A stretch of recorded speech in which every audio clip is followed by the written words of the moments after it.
तो जी अब तक के एपिसोड में आप सबने देखा था, सपना अपने ससुराल पहुंची थी अपनी बच्ची को अपने परिजन से मिलाने के लिए। और वहीं पे जिस फार्म हाउस में वो रहा करती थी वहां पे भी घूमने गई थी।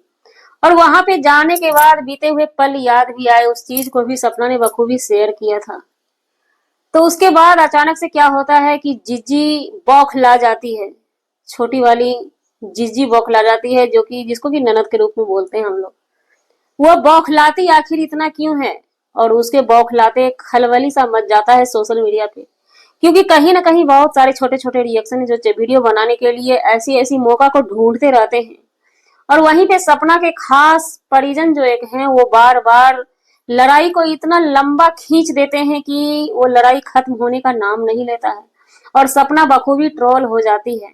लेकिन क्या वो जिज्जी, जो जिज्जी की दीदी सपना जी के सपोर्ट में कभी रहा करती थी, और पब्लिक को शायद हमें भी उम्मीद नहीं था इस जिज्जी से। जी नमस्कार, स्वागत है नए मुद्दे नए ब्लॉग में।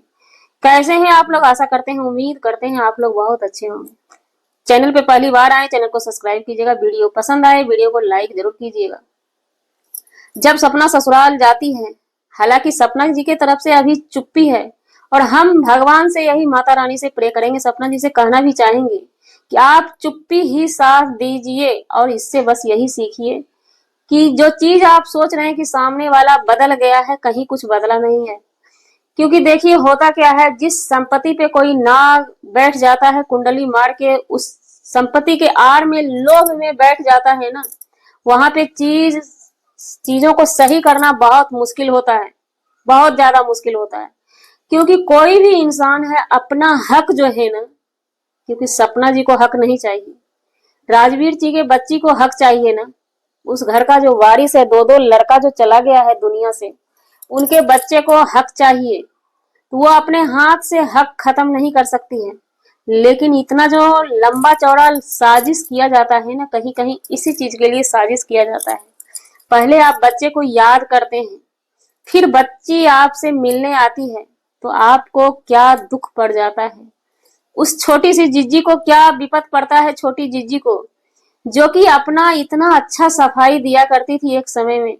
हम एक बात तो वो बार बार नहीं हजार बार बोलती, हम पढ़ने वाली बच्ची हैं। लेकिन इस चीजों को बारीकी से आप समझती हैं।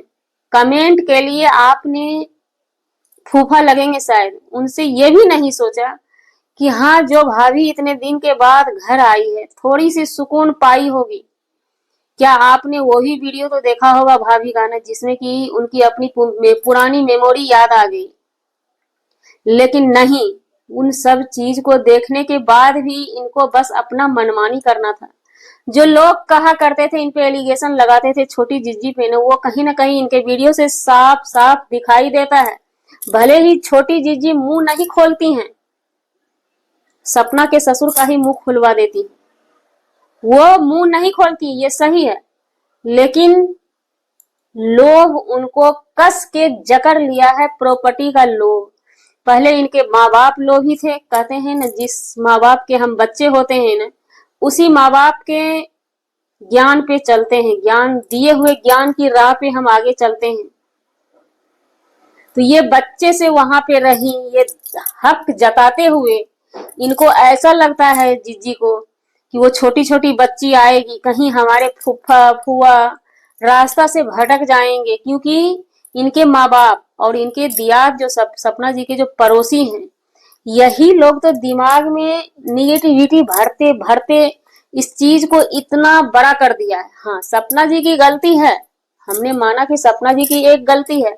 जिस वीडियो को कि जब आदमी नहीं रहा, उसको डालने से या कुछ भी करने से इंसान वापस नहीं आ सकता है। और उसकी लड़ाई भी हम लड़ नहीं सकते हैं, सपना लड़ नहीं सकती है, कि उस लड़ाई को लड़ने में भी अपनों से ही फेस करना पड़ेगा। तो हम दुनिया से लड़ सकते हैं, लड़ाई अपनों से फेस नहीं कर सकते हैं, जिसको लेकर के बार बार सोच के भी उस लड़ाई को वहीं पे विराम दे दिया जाता है ना।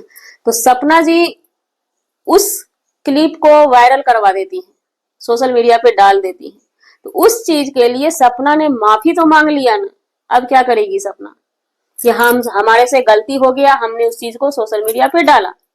हालांकि हम नहीं मानते हैं, अगर ऐसा आपका भर्सन जब उधर से आता है ना, इतना होने के बाद भी अगर ससुर जी की ऐसी बातें निकलती है, सासू माँ की ऐसी एक्टिविटी निकलती है, तो कहीं से भी सपना ने गलत नहीं किया।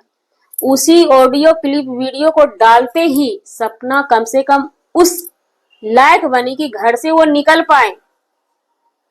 जो भी उस समय लखनीत भाई आए थे उनको घर से निकाले थे, उसी वीडियो को देखने के बाद अगर ऐसे वो घुट घुट के घर में जीती रहती ना, तो शायद सपना का बचना भी मुश्किल था।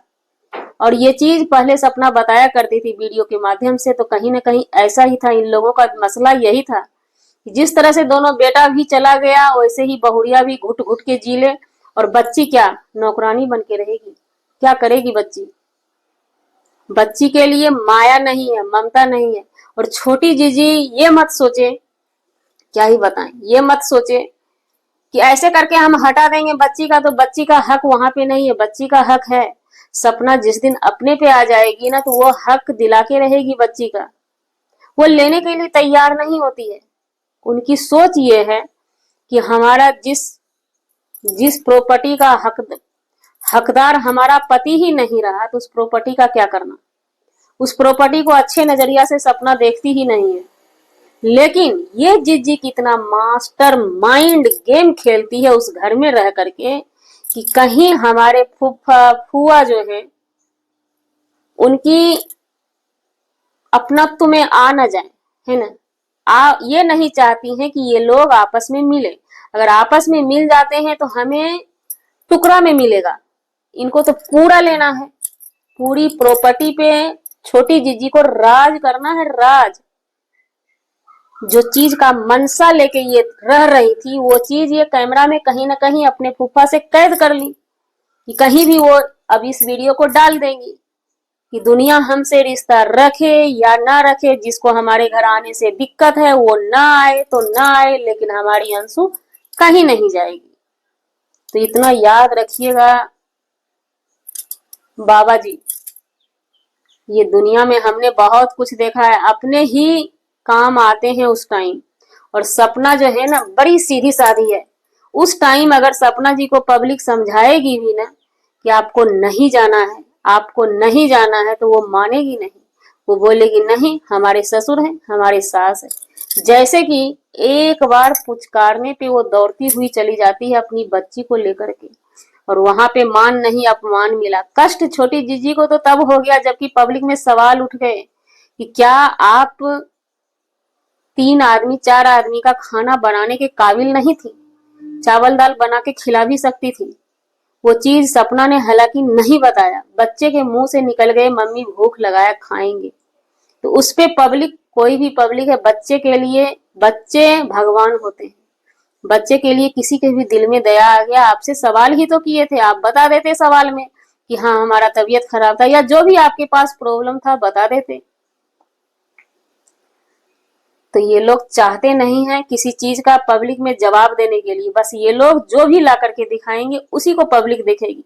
पब्लिक इन लोगों की गुलाम बन चुकी है। ये लोग गुलाम बना दिए हैं, बंदी बनाए रहते हैं कि हाँ हम अब तक में इतना एपिसोड हमको दिखाना है, वो आपको देखना ही पड़ेगा, चाहे उनकी एपिसोड हमें पसंद आए या ना आए। आप अपने घर की स्टोरी जब बता रहे हैं, तो उस स्टोरी में जहां पे आपकी मिस्टेक होगी, पब्लिक तो सवाल पूछेगी ना। इतनी तिलमिलाहट जिज्जी को क्यों उठ गई?